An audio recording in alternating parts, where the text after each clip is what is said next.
Bonjour, je vais vous expliquer aujourd'hui comment faire une sauvegarde et restaurer une sauvegarde de Stock It Easy en version client-serveur.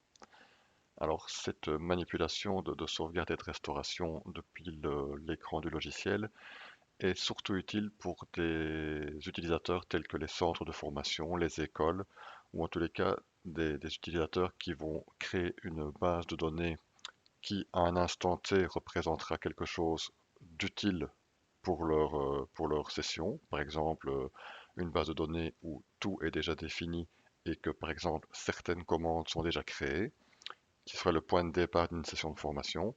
Il serait à ce moment-là intéressant d'en faire une sauvegarde qui va être mise de côté sur le serveur automatiquement. Ensuite, la session qui peut durer plusieurs jours, plusieurs semaines, va alimenter cette base de données, la base de données courante. Les commandes vont être transformées en expéditions, elles vont être préparées, elles vont être expédiées, tout ça va évoluer. Et quand est venue, par exemple, la fin de la session ou le début des examens, le formateur voudrait revenir à l'état initial, c'est-à-dire la même base, mais sans que les commandes qui avaient été préparées n'aient été manipulées, expédiées, etc. On va restaurer la sauvegarde précédemment créée. Alors par défaut, ces fonctionnalités ne sont pas présentes dans le menu. Il va falloir, par rapport à son profil d'utilisateur, aller faire en sorte que cela s'affiche. Donc ici, on peut voir au-dessus que moi, je suis logué comme mon utilisateur est admin et il fait partie du profil administrateur. Donc je vais aller dans le profil administrateur. Et dans le profil administrateur, je vais l'ouvrir en édition et je vais aller m'octroyer les droits qui se trouvent, bon, il se trouve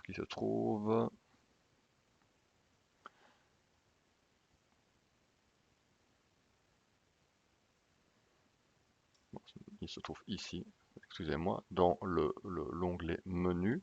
Je vais aller ici dans le pavé administration, cliquer sur restauration et sur sauvegarde. Je valide. Je vais aller rafraîchir le menu. Je vais dans Aide, mise à jour du menu.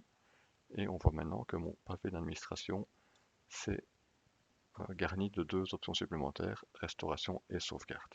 Donc imaginons que je sois au moment intéressant, que je juge intéressant, où j'ai préparé tout ce qu'il fallait pour commencer une session de cours. Je viens ici cliquer sur sauvegarde. Il faut aussi préalablement que plus aucun utilisateur ne soit connecté, ni au moment de la sauvegarde, ni au moment de la restauration. Donc tous les éventuels autres utilisateurs qui utilisent Stock It Easy, soit depuis un ordinateur, soit depuis un terminal mobile, doivent quitter quitter l'application. Donc je vais cliquer sur sauvegarde. Et là, je vais mettre quelque chose, un texte qui me permettra de retrouver facilement cette sauvegarde. Donc on va l'appeler, par exemple, début de parcours de formation. Voilà. Et c'est parti. La sauvegarde est en... Alors, une fois votre session terminée, ou quand vous voulez recommencer une nouvelle, ou commencer des examens et revenir à la situation à l'époque de votre sauvegarde, il suffit de faire une restauration. Donc, de nouveau, s'assurer que tous les utilisateurs soient déconnectés.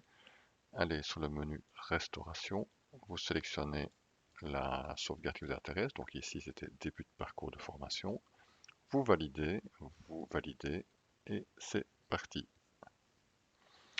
Alors ici, un petit message aussi d'information pour les centres de formation, enfin, pour vraiment ce cas de figure-là, de figure formation, parcours de formation. Souhaitez-vous actualiser les dates souhaitées, confirmer les commandes d'achat et de vente ainsi que des expéditions?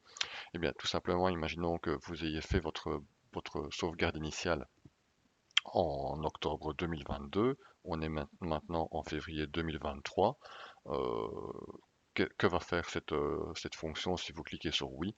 Ben, tout ce qui était les dates où les commandes étaient censées être réceptionnées, où les commandes étaient censées être expédiées, vont être mises à la date du jour. Ça va être un peu plus cohérent quand vous allez faire des recherches d'expédition et de réception, tout simplement. Donc là, en général, moi, je vous conseillerais de faire oui. Et c'est tout. Le programme va redémarrer. La restauration est terminée. Voilà, il redémarre. On le valide, on se log. Et là, vous êtes revenu dans la situation initiale du moment de la sauvegarde. Voilà. Eh ben, j'espère que cette fonctionnalité de sauvegarde-restauration ben, vous permettra de moduler des séances de cours à votre guise et vous fera gagner du temps. Merci.